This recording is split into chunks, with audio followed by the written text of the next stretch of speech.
Anil buys 12 toys and labels each with the same selling price. Let's say जो हमारी selling price है वो है A rupees, ठीक है. He sells 8 toys initially at 20% discount. यानी उसने 8 toys को 20% discount का मतलब 0.8 A पे sell किया है, ठीक है.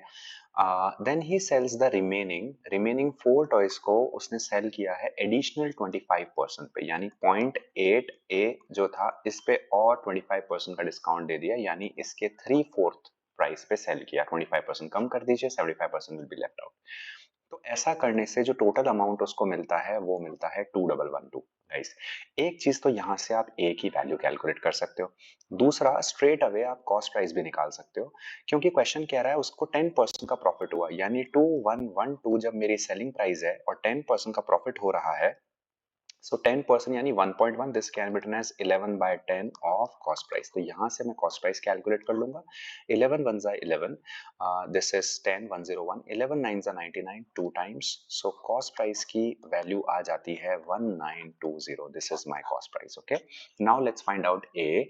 तो 8 इंटू 0.8 A है और ये 4 इंटू 0.8 A है और ये इससे कैंसिल हो गया. सो हम ये कर सकते हैं कि 0.8 A जो है इसको कॉमन निकाल लेते हैं. तो ये बन जाएगा 8 + 3 11 और this is nothing but 2112, right. तो अभी हमने 11 से 2112 को डिवाइड किया तो ये आता है 192 और इस डेसिमल को हम हटा देंगे तो एक 10 यहाँ लगा देंगे और A की वैल्यू जो है सॉल्व करके वो आती है 8 2 जा 16, राइट. 8 4 जा 32 and 0. This is the value of A. Now the question says with no discount his percentage profit would have been. तो अगर उसने कोई डिस्काउंट नहीं दिया होता तो पूरे 12 टॉयज को उसने इसी प्राइस पे सेल कर दिया होता. तो ये इसका बेसिकली जो है सेलिंग प्राइस होता.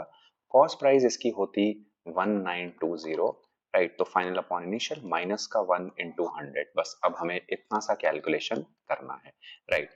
तो अगर आप ध्यान से देखेंगे so this is on solving this particular part will be your 50%. मतलब पूरा अगर आप इसको सॉल्व करते हैं so this particular part is coming out as 50%, right. ये आप सॉल्व करके चेक कर सकते हैं.